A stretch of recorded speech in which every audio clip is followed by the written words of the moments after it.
Interculturalidad y la edición de textos académicos. Paula Andrea Chávez Rindón, Marjolie Juliana Jaime Rincón, Selnish Vivas Hurtado y Luis Javier González Toro.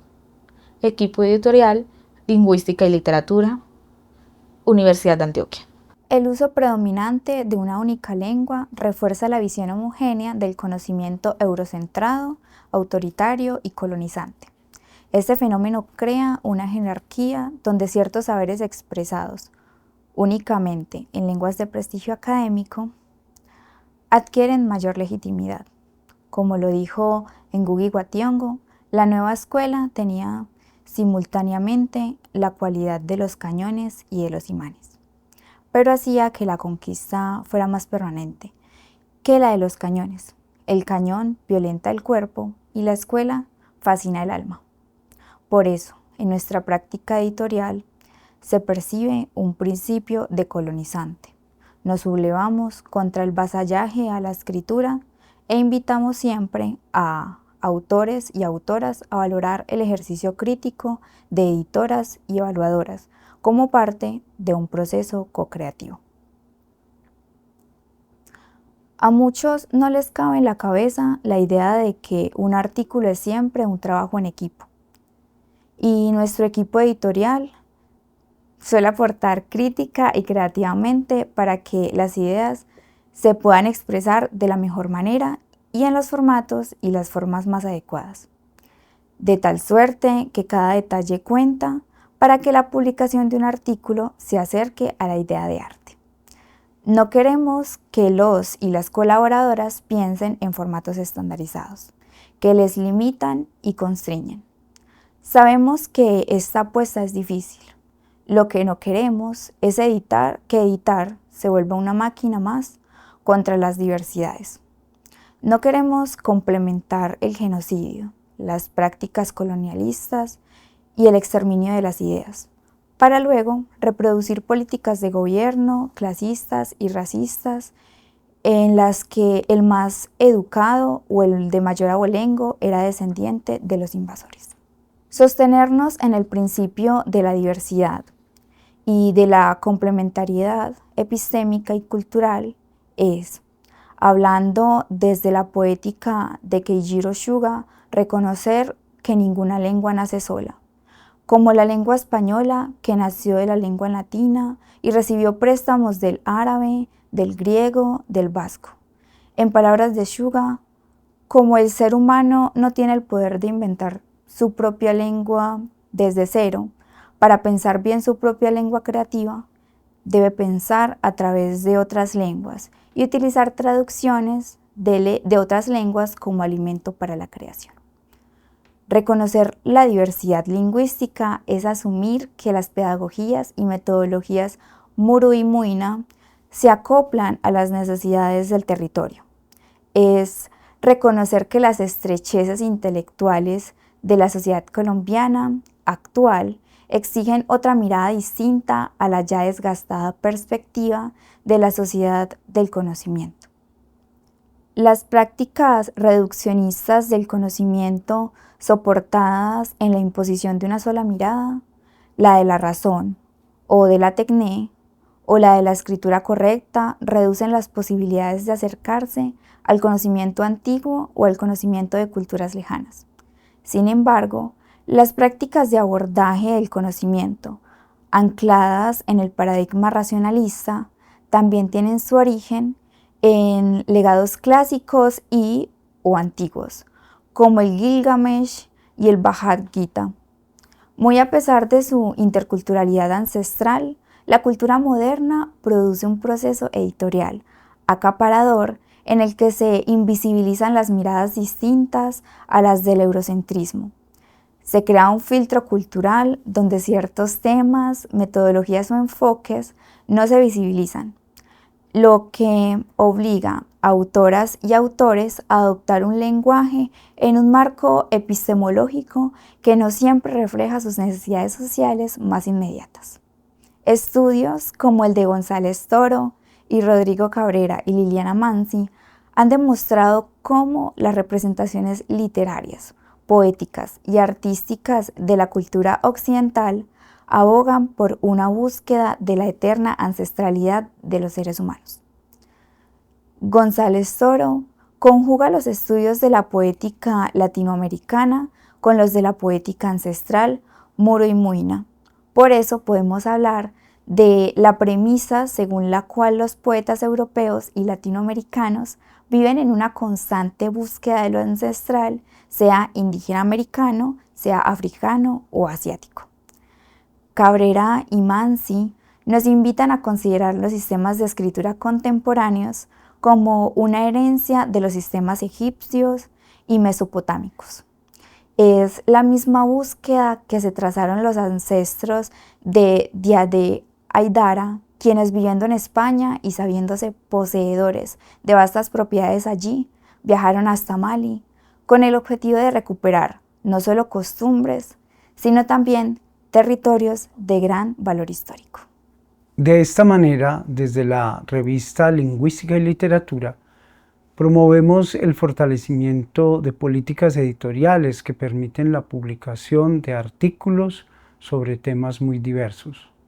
Las redes sociales, los regionalismos, la crítica a las ideologías, el análisis del discurso político, la terminología del patinaje sobre hielo en Canadá, el trap argentino, el tango, etc. Esto es vital para que las investigaciones de otras comunidades sean valoradas y legitimadas. Conformarse con los temas de moda en la ciencia no solamente empobrece la ciencia, sino que además pone en peligro la libertad de expresión y la democratización de la cultura. Ser plurales en los enfoques y los métodos requiere de políticas más inclusivas y de un cambio social que valore la diversidad cultural como un bien común fundamental para el conocimiento global y el cuidado de la vida. Tercero, somos muchas, somos diversas.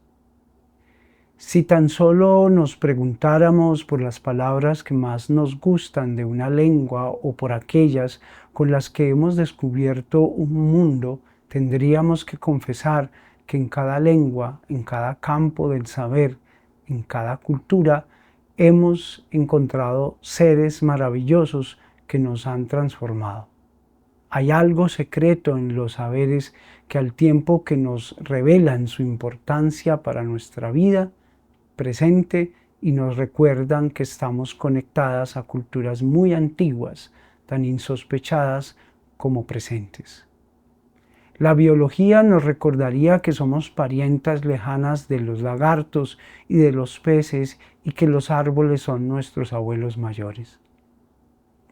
La cultura muro y muina, por ejemplo, nos enseña cómo se ha podido implementar desde hace siglos una metodología de trabajo, la Hibibiri Uay o palabra de mambiadero, que se basa en 5 principios que defienden la diversidad biológica.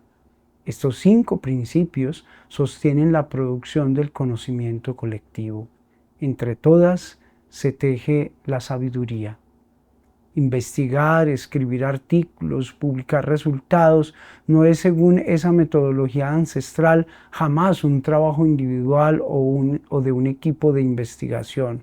Siempre es un trabajo colectivo que ha bebido de las fuentes más diversas de nuestra heredad milenaria. A esas fuentes familiares, académicas, campesinas, de la tradición oral, debemos la posibilidad de que el saber se comunique y se entienda. Lo curioso, en esta comprensión del trabajo editorial como una cocreación, aparece cuando recordamos que en Asia se habla de la filosofía del Sansei Yamada, para quien la filosofía y la poesía se encuentran vivas, principalmente en la memoria de los pobladores de Yakushima y entre artistas y gentes de diversas disciplinas, desde primatólogos a promotores de turismo. Del mismo modo que hacer la historia de un concepto nos remonta a épocas y especies hoy olvidadas. Editar textos sobre lenguas y literaturas es para nosotras un compromiso político. Queremos que la ciencia, la cultura y el arte comuniquen la diversidad que somos. Somos parte de una comunidad inmensa y tenemos la posibilidad de incidir en la manera en que la gente comunica sus saberes y valora los descubrimientos ajenos. Algo que para los estudios sobre el Sansei Yamao y su obra no es ajeno, dado que la ecopoética cuestiona el presupuesto positivista de que investigar un texto literario es un ejercicio que ha de suprimir la voz sensible y sensitiva del investigador y omitir la atención hacia el entorno y el hábitat que posibilita su encuentro con los textos. Escribir y editar textos, a diferencia de otras revistas, nos compromete a expresar nuestro entorno colectivo, a sentir las preocupaciones que rodean a los grupos sociales históricamente excluidos. Dejamos como reflexión que no se trata pues de demeritar los estudios sobre el origen y la importancia del inglés que nació por y para los habitantes de unos territorios. Las culturas germanas han dejado en la historia de la humanidad obras tan grandes como la de Emily Dickinson, la poeta de la lengua inglesa, o de Franz Kafka, el novelista de la lengua alemana, entre otros. Se trata de reivindicar los procesos culturales, artísticos y científicos de colectivos y comunidades de gran trayectoria y que por el hecho de no hablar una lengua hegemónica dentro del capitalismo cognitivo han sido relegadas y olvidadas. Esperamos que nuestro trabajo ayude a que en tiempos futuros se pueda implementar la pedagogía en diálogo de saberes y la diversidad cultural. La academia y las instituciones educativas necesitan prácticas incluyentes. Necesitamos políticas educativas que ayuden a reducir las brechas educativas que son abismales. Exhortamos a las revistas científicas a que contribuyan a la difusión de los conocimientos excluidos. Así lograríamos una pedagogía planetaria que se sustente en el trabajo colaborativo de familias, sociedades y culturas que le han aportado a la vida y al cuidado del planeta. Las lenguas, las artes y los viajes son nuestra memoria y de ella deviene en nuestra alegría del encuentro con lo lejano y misterioso.